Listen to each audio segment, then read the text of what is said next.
सरस्वती देवी अपने पति से इतना डरती थीं कि उसने तुरंत विष ले लिया। उनकी मार पिटाई डांट नहीं सह सकती। इससे अच्छा तो मैं अपने प्राण त्याग दूं। वही एक ठाकुर जी की मूर्ति रखी थी, उसी के पास जाकर बैठ गई और बोली, भगवान, मैंने केवल उस ब्राह्मण की कन्या का ब्याह हो जाए इसलिए दान किया था। मेरे पति मुझे बहुत मारेंगे, इसलिए मैं अपने प्राण त्याग रही हूँ। मुझे पता है शास्त्रों और वेदों में आत्महत्या अपराध है, लेकिन प्रभु इसके अलावा मेरे पास कोई उपाय नहीं है। वो विष का पान करने ही वाली थी कि ऊपर से वो कील सीधे उस पात्र पर गिरी। वह अचंभित रह गई, क्या गिरा इसमें?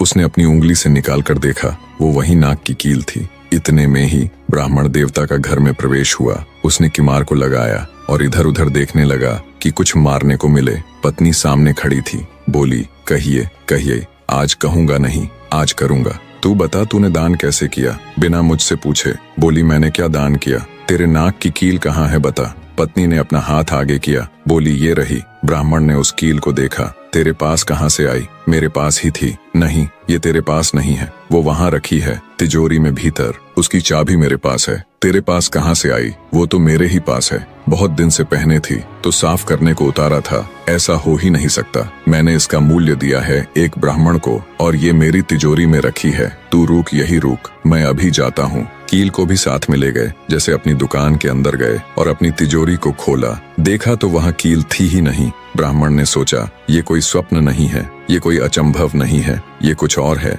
ब्राह्मण के नेत्र सजल हो गए और जल्दी से घर गया। बोले, मुझे सच बताओ, क्या हुआ था? पत्नी बोली, सच बताऊं? हाँ देवी, मुझे सच बताओ। बोली, मैंने ही उस ब्राह्मण को कील दिया था। वही ब्राह्मण जिसके कुर्ते फटे थे, जो वृद्ध सा था। हाँ, उसी को दिया था। वो मुझे देकर गया था और मैंने इसे तिजोरी में रखा। फिर ये तेरे पास आई कैसे? मुझे जब पता चला कि आप क्रोध में आएंगे और मुझे डांटेंगे, मारेंगे, तो मैंने सोचा कि इससे अच्छा कि मैं प्राण त्याग दूं। मैं पांडुरंगा के सामने विष लेकर पीने को हुई। इतने में आपका घुसना हुआ और ऊपर से न जाने कहां से कील मेरे पात्र में आकर गिरी। और वो कोई और नहीं, वही पांडुरंगा थे। उन्हीं ने आकर ये सब लीला करके गए हैं। मैंने जीवन भर यही सोचा, दान करूं, पुण्य करूं, सत्कर्म करूं, लेकिन आपने मुझे कभी अनुमति नहीं दी।